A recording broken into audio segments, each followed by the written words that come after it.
That's all retrofit, you know what I mean? It wasn't quite like that, but it's cool. So quickly, you come in, I want you to see Garvey. That's why he's central here, because Garvey's central to what we talk about, think about. Boko Kanyane, this was, my wife is a frafra, so, you know, discretion told me it's nice to put a frafra on the front wall, being a female. So this is, and there weren't that many I could find, but Boko Kanyane was known for resistance during the slave era where you took your pestle there and used it as a battering weapon to actually kill one of the slavers, and then a kind of reputation got out that they're a little rough in that area. So it provided a little bit of deterrence in certain parts of the Gruni Frafra area in the north. So she's there. Queen T, I think you know, people like Asa Ayer and all this, I was reading about Queen T and her power and influence and everything. 18th dynasty, Amenhotep III's wife. You know, just known for her diplomacy, her beauty, her wisdom, and, yeah, all of these things and strength. So we like, and plus, I've always loved this, you know, so that's another reason I just want the young sisters, especially coming through here, to see it. Help your mighty race, you can accomplish whatever you want to, whatever you have the will to, and the largest organization, black organization in the world, all of the different countries, some say 6 million members. I even found in a little small town where my mother was from, they had a branch there, you know. So Garvey was everywhere saying we have to build power. Nkrumah, a lot of people are here in Ghana, of course, they know Nkrumah, and they know a lot about Nkrumah, or they're taught quite a bit about it. Maybe they don't know as much as they should. But I do like to emphasize something Nkrumah said. Lovely, is that my phone? Oh no, okay. But one thing I thought was interesting, what Nkrumah said was he had read, you can see it there, Marx and all the rest of the big names. And at the end of the day, the one that fired his enthusiasm was Marcus Garvey. So when you see Black Star and you see some of these things, of course, you all are aware of it. Some of these things come from Garvey. So in that line of thought, in that train of consciousness, these are the kind of people that came out. Now, these two, Jonas Carbo, these are the people who founded this village. He was the actual real founder, and Tejangmu was the first chief. We're in a place called New Ningo. We're actually not in Prampram. Prampram's like across the street and down the way. So out of respect for the local folks, we put their thing up there, because a lot of their students, they don't know. A lot of their children that live here. What's the area called? New Ningo. New Ningo. Okay, so that's the front wall. Okay, yeah, so we started off, you see this heat slow them down. We started off with Eve. Now this one is always kind of controversial because, you know, we're deeply, deeply enmeshed in the Christian religion here. So when I put, but Eve is there to stir some discussion. And the point I like to make to the youngsters is that 200,000 years is Homo sapiens sapiens, which is our species. And no one left the African continent until something like 60 and 70,000 years ago, BCE, more or less. Even if it's 80, 2/3 of human history, no one had left the African continent. So that's important for the youngsters to know. That, you know, it wasn't, you know, you started this game, and let's hope we're here all the way through. You can also put Lucy in parentheses if you wanted to. Well, actually, Lucy is the first hominoid. Okay. That's 3 million years ago. But the first Homo sapiens sapien is our Eve here, which is a little different thing. But anyway, it's important that they know things started. The sun will keep moving. And Chebe, you know, a lot of you all know Chebe, things fall apart. The reason I have him here is, first of all, a lot of people have heard of him. Secondly, I try to emphasize that he wrote about us a lot of times prior to us being colonized, and so you get some idea of what life was like before. Asa G. Hilliard, a lot of y'all know Brother Asa. He's the one that got a lot of us on this track. So out of, you know, respect and the impact he had on me and a lot of people around, I ended with Brother Asa. He's also a chief here in Ghana too, Nana Bafua. So that's my man Asa. Yah Santua, you know, a lot of you may have heard of her if you go to the Ashanti region. Queen Mother Bijisu, that really was the heart and soul of some of the resistance in that area against the British. You'll hear more about her in Ghana longer. Didan Kamanti, some people would call that movement the Mau Mau, you know, but there's a Kikuyu Land Freedom Army. Of course, they were trying to resist the British by any means necessary. Of course, the British have trashed the name and all of that, but we know who he is and what he was trying to do. Didan Kamanti. Angola, no, Angola Angola actually means ruler. So the Portuguese thought Angola, the ruler, was Angola, and they called the whole country that. But anyway, she was known first for trying to be diplomatic during the era of the slave trade. But of course, in the end, none of the diplomacy works when the money is at the bottom line. So she had to take to fighting, and she fought really against them all the way into her 60s. She died at about 80, so she was basically on the battlefield all the way into her 60s. That's Nzinga trying to free them from the Portuguese. Samuel Ajete, Cornelius Ajete rather, is you know Ajete? Yeah. Okay, and you're a guy. Yeah. So who is Ajete? I don't know about him, but I know that he's from Labadi. Okay. Too much. Yeah. Samuel Ajete is one of the three soldiers. You know, the That Ghanaian was soldiers. veteran. Yeah, Ghanaian soldiers fought in World War II with the British, and you know they were in Burma and all of these places fighting like hell. So he was trying to get his due from the British, you know, because they fought. They're supposed to get certain benefits, monies, and all of that. They were marching on the headquarters in Accra, and then this Imri shot them down, 3 of them, and that sparked the Accra riots. And then from there, we got a lot of the movement with Nkrumah and Did he die in that? yeah, he was murdered. 3 of them. It was Sergeant Ajete, Atipo, and I forget the other one now. It slipped my mind. So anyway, that really kicked off the Accra riots.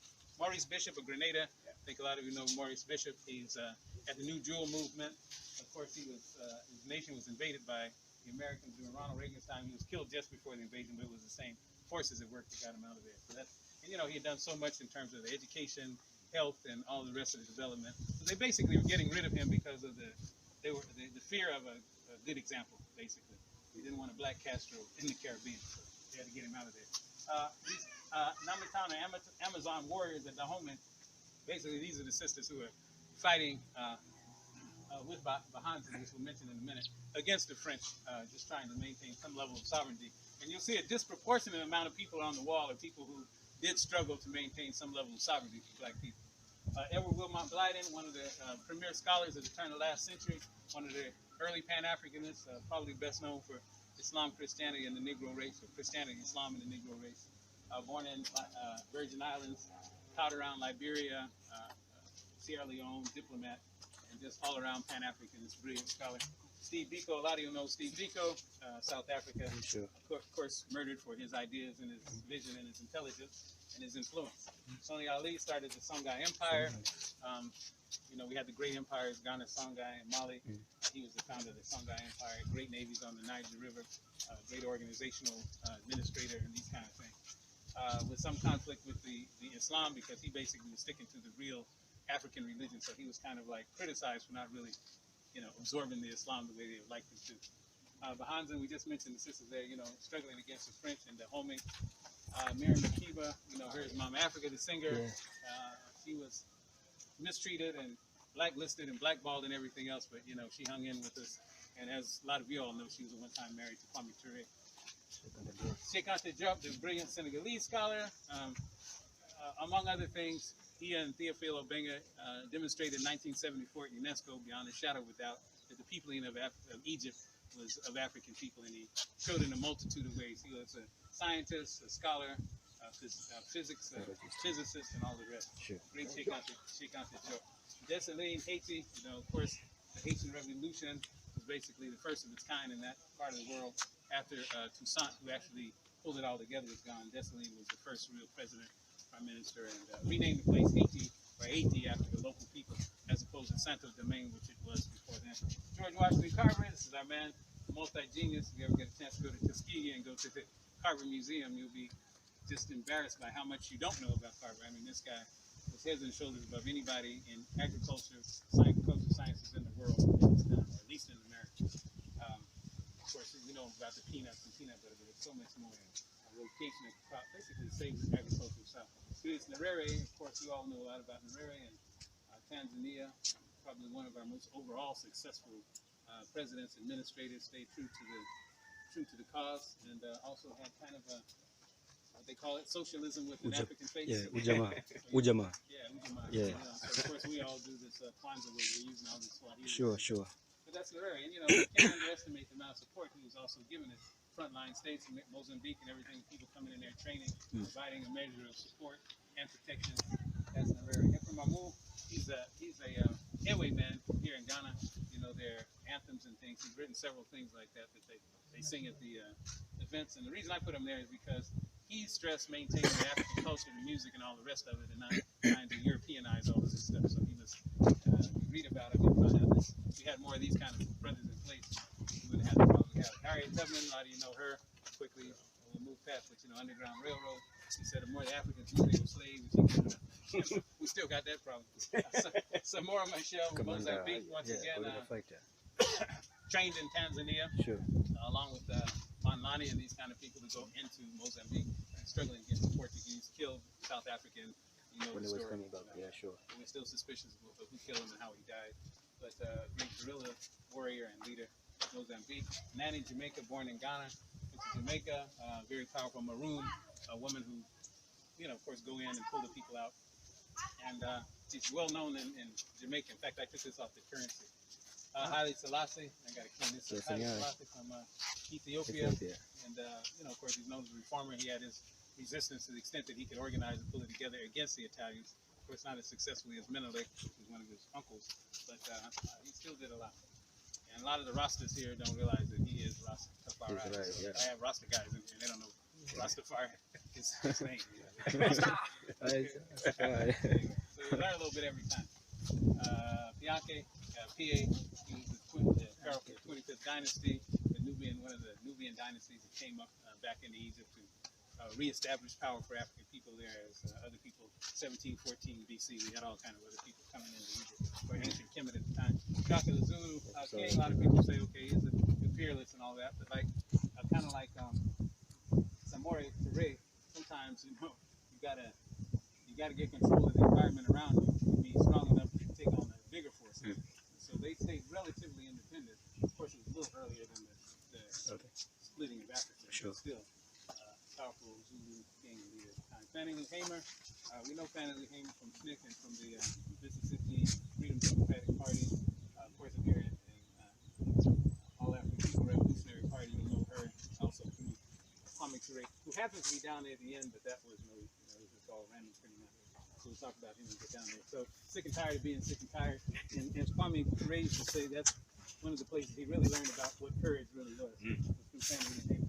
Okay, now we go on some of these big ones here. These are like Cookbay Street. See all of these here, there's 4 of them that are prominent Ghanaians in history from different ethnic groups. So from the Ewe group, we got Cookbay Street. He's the one that really led a lot of the Ewe people from Moche, which is Togo, Benin side, on through here, kind of like an exodus. So he's well known. King Take Tawia Gamate from, hopefully you know him. Yeah. 1902. He founded the Gan Adambe, and he was the first king of the Gan people. Yeah, God king. So that's Take Tawia. They have a big statue of him also in that crowd. So that takes care of the Ewe and the Ga. Then I got these 4 in the middle, which once again is some more of my favorites. So I guess on the front. Mayonnaise now. This one is very important because in Ghana here, everyone, the Christians, they all hear these stories of the pharaohs and the this and all of this stuff in the Bible. Now, whatever you think good or bad about pharaohs, you knew they were powerful people who organized the kingdom, organized the civilization, that thing. So this is one of the first pharaohs in the first dynasty. We actually have the bust that was head. So this is many, some say Narmer. And so it's good for the youngsters and people coming through to understand that this is the beginning of pharaonic Egypt. And if that's not African, I don't know if it is. So this is something they need to understand. Okay, we got Cabral, another great thinker, warrior. He was an agronomist, but he, of course, led the resistance against the Portuguese and getting the South. It was really kind of the key linchpin behind collapsing that whole Portuguese empire because they were taking too many losses here. And of course, they were taking them again in Mozambique and Angola too. But if you ever read, Unity and Struggle and return to the source of some of these, you realize how brilliant this guy was. Imhotep, this one is also important. 2 weeks ago, we had doctors come stay here for 2 weeks. So as we walked them, especially the young doctors, we let them know about Imhotep being the world's first known physician, and how when they take the Hippocratic Oath and they mention Asclepius, they're really talking about Imhotep. And that was really fascinating for them. Even the experienced doctors, kind of have this kind of thing about them. They were like, what? I say, look up your oath. So anyway, it's inspiration for some of the youngsters. So if you ever wondered if you could be a doctor, remember you were the first one. Ancient Kemet, 2600 BC. The great Toussaint Louverture. I just had to darken his face up. It was kind of lighter, and people were complaining because the guy painted it from their currency. So, but Toussaint, we know, really led the first real independent state in the Western Hemisphere. Of course, throwing out Napoleon's army and then the British. And so this kind of organizing and determination and fighting and resistance of Africans that far away from home and emerging victorious. And as you know, they haven't forgiven them to this day. They're still torturing Haiti. And the people there, as far as I can see, I haven't been there, still have that kind of spirit of resistance. You know, and they had the earthquake. People saying, oh, you know, some governments are going, African governments are going to let the Haitians come here. I was like, I hope that happens. They need to bring about 1 million of them over here. You know, just spread them around. You know, it's kind of cute. Now, if you're a northerner, he's the father of the Moshi in Burkina Faso, the Dagomba, Cruces, you know, so he's top of the line there. Some of the, you know, like some of these pictures, of course, 1400, I don't know what he looked like, so you had to get somebody and say, you're not big. Around a while here in Ghana, you know, he's the first Asante Hini, and if you go to Kumasi, you know, they'll have a lot more on him. And usually he's, along with Akomfanoche, the spiritual one who brought him with the Golden Stool and that whole story. So there you go. Thomas Sankara, just next door, up north. I think a lot of you have heard of him. Burkina Faso, you know, after they got free from the French, they were upper Volta. When he came in, he changed it to Burkina Faso. Upright people, known for his reform, known for his, you know, egalitarianism and his unwillingness to waste money, and of course unwillingness to pay all of his Western debt. Sure. Menarenas, Zizi Kush, 60 to 10 BC. This sister here, and this is an important one for the youngsters, especially the young sisters. You know, at this time, the Roman army was the most powerful army in the world. They were in charge of Egypt at the time, so they're going to move down further south into southern Egypt, Nubia, what we call today. And of course, they met her, she's one of the Candaces, or Kandakis, met her and her army, and they fought him to a standstill, drove him back, and forced him into a treaty that lasted 300 years. So I try to say, you know, we haven't always lost these confrontations and these battles. We won a lot of them, so it's not a, you know, it's not a genetic thing. It's just when the gunpowder got us, you know, it's hard to recover. The great Menelik, speaking of gunpowder, what did he do to keep Ethiopia free? It's really the only earned colony that actually earned their reputation as never being colonized. You know, Sierra Leone and Liberia, a different story. What did he do? He accumulated the weaponry and the organization to fight the Italians to a standstill, and you know the famous battle of 1896. Sure. You know the brother Haile Garema. I never really watched it, and I got to get back because I lost it. Oh, but he did a thing. Yeah, he did a thing. Adwa. Yeah, I saw it. It's it after Sankofa, it's hard to. Yeah, see, I was thinking that's why it took me a while because I started it, but it looked like more like slides and. He used a lot of the existing art. Yeah. So I didn't. The story is good. The story is good. But it's not a docudrama like Sankofa. Man, that was a masterpiece.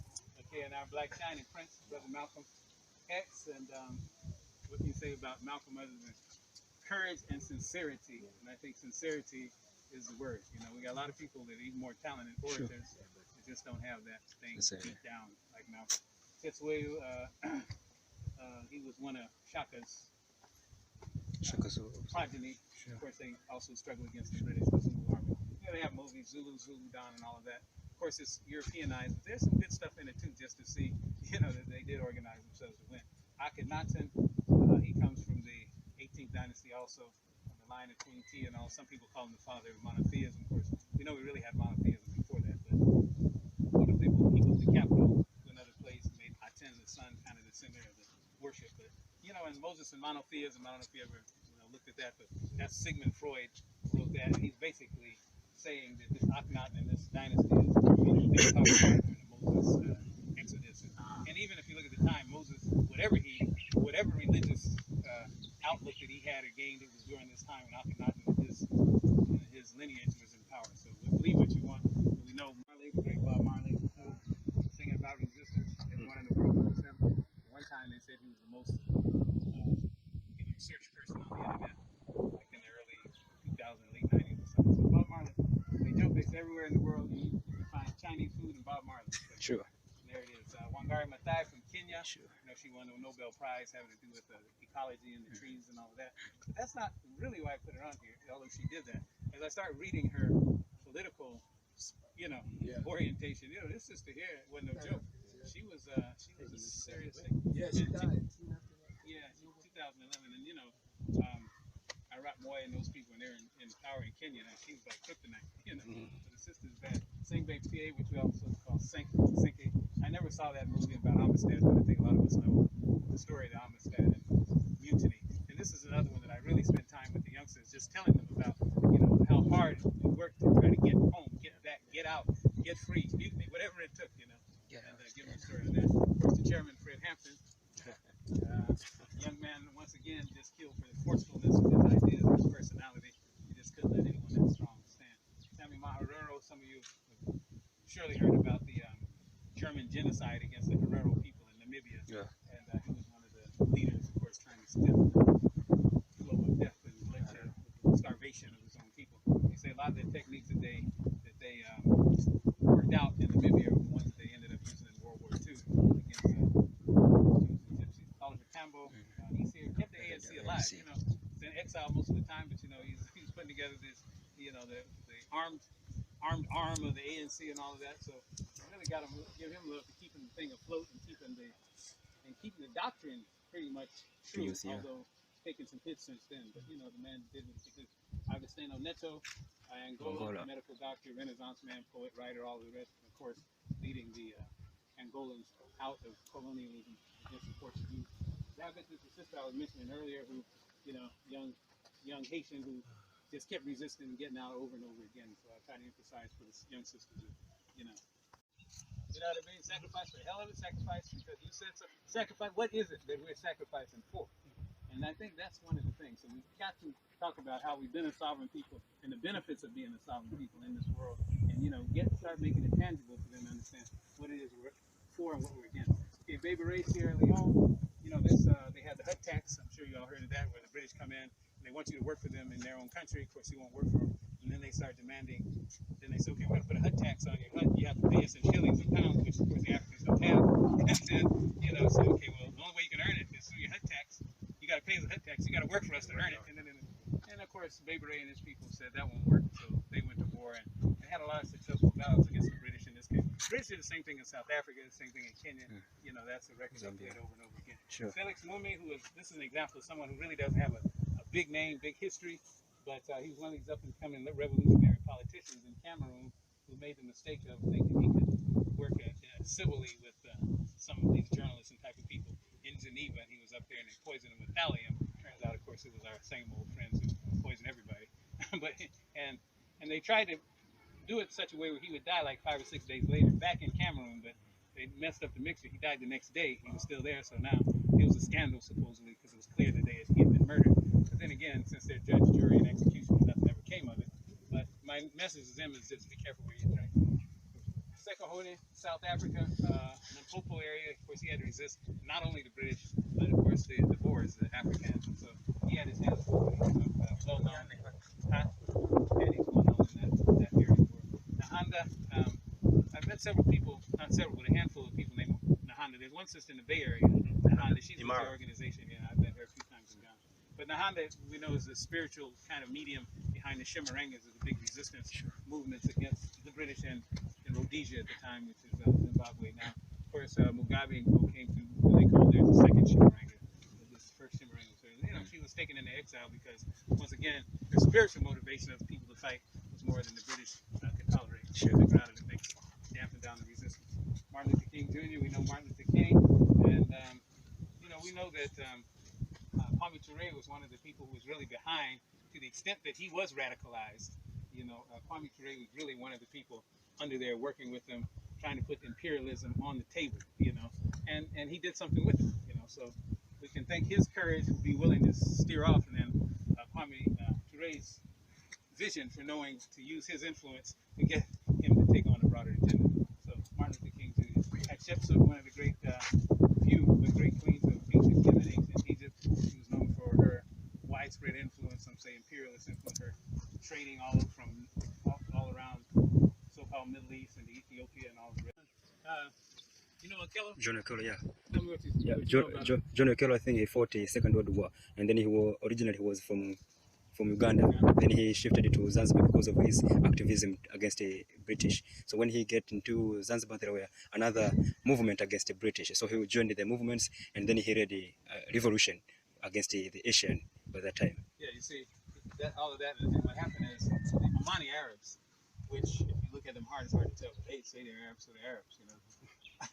And they had been, you know, sitting on top of the native people in Zanzibar for basically centuries, you know, as a highly exploited, enslaved, you know, just black folks on the bottom in their native land.